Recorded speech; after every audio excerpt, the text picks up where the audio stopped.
नमस्कार दर्शकों, आज हम जानेंगे कि मृत्यु के बाद में आत्मा कहाँ जाती है, कहाँ रहती है और किस तरीके के बंधनों के साथ में आत्मा को गुजरना पड़ता है और उन बंधनों से छुटकारा पाने का रास्ता क्या है। क्या ऐसी कोई जगह है जहाँ जाने के बाद ये जो जन्म और मृत्यु का जो चक्र है वो छूट सकता है।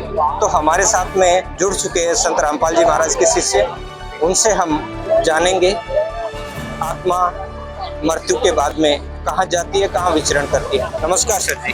हाँ जी नमस्कार। सबसे क्या नाम है सर जी आपका? संदीप दास, साबरकांठा से संदीप दास।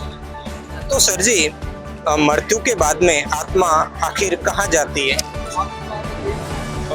पूज्य सदगुरुदेव जी संत रामपाल जी महाराज जी ने जैसा हमें तत्वज्ञान बताया, उसके आधार पर जो मृत्यु के बाद में जो जीवात्मा है वो अलग अलग प्रकार के जो उसने अपने पूरे जीवन काल में मनुष्य ने जिस प्रकार के कर्म किए होते हैं उसके अनुसार वो 84 लाख की योनियों में जाता है। जैसे कि 84 लाख योनियां कौन कौन सी होती है, जैसे कि गधा, कुत्ता, बिल्ली, ऐसे अलग अलग भिन्न भिन्न प्रकार के अलग अलग आकार वाले जितने भी शरीरधारी जो जीव होते हैं, तो उन सभी चोला बदलकर ये जीवात्मा घूमती है।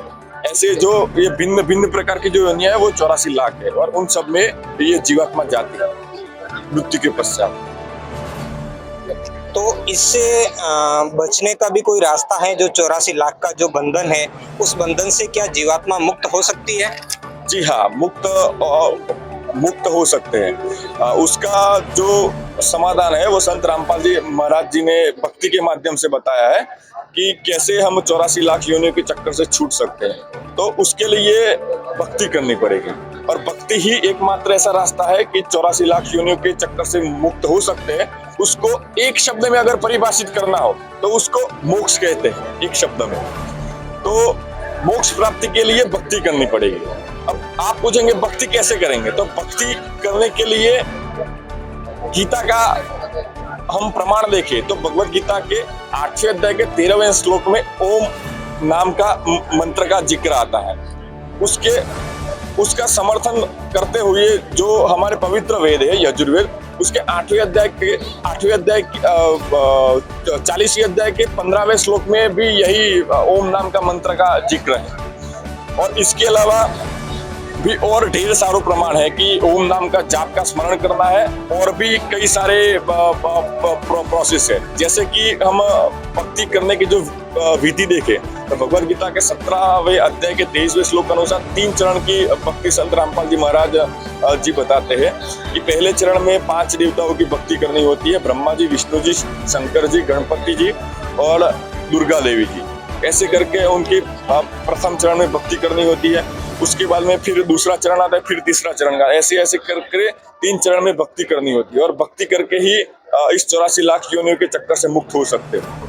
और आपने सवाल पूछा कि क्या हम कोई ऐसे स्थान पर जा सकते हैं जहाँ पर जन्म मरण का चक्र ना हो। तो ऐसी जो भगवत गीता के 18वें अध्याय के 65वें श्लोक में ये शाश्वत स्थानम नाम का एक शाश्वत स्थान बताया गया है, जिसको अलग अलग शब्दों से परिभाषित किया जा सकता है। जैसे कि उसको मोक्ष धाम कहा जाता है, सत्यलोक कहा जाता है, सतलोक कहा जाता है, शाश्वत स्थानम कहा जाता है। तो वहां पर जाने के बाद जीवात्मा का जन्म मरण नहीं होता। धन्यवाद सर जी। हाँ जी, धन्यवाद।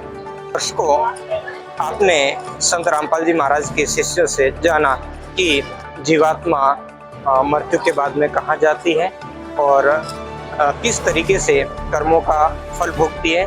और शास्त्र अनुसार जैसे हमारे गीता है, वेद है, पुराण है, जो हमारे सभी धर्म ग्रंथ है, वो कहते हैं कि जो प्रमाणित सद्भक्ति है वो सद्भक्ति करने से ही ये जीवात्मा कर्मों के बंधन से मुक्त हो सकती है। और उसी को जब आत्मा कर्मों के बंधन से मुक्त होती है तो उसी को ही मोक्ष प्राप्ति कहा जाता है। और इसके बाद में जीवात्मा एक ऐसे लोक में चली जाती है जिसको सतलोक कहा जाता है या सनातन लोक, जहाँ जाने के बाद जीवात्मा जन्म मरण के चक्र में नहीं फंसती है।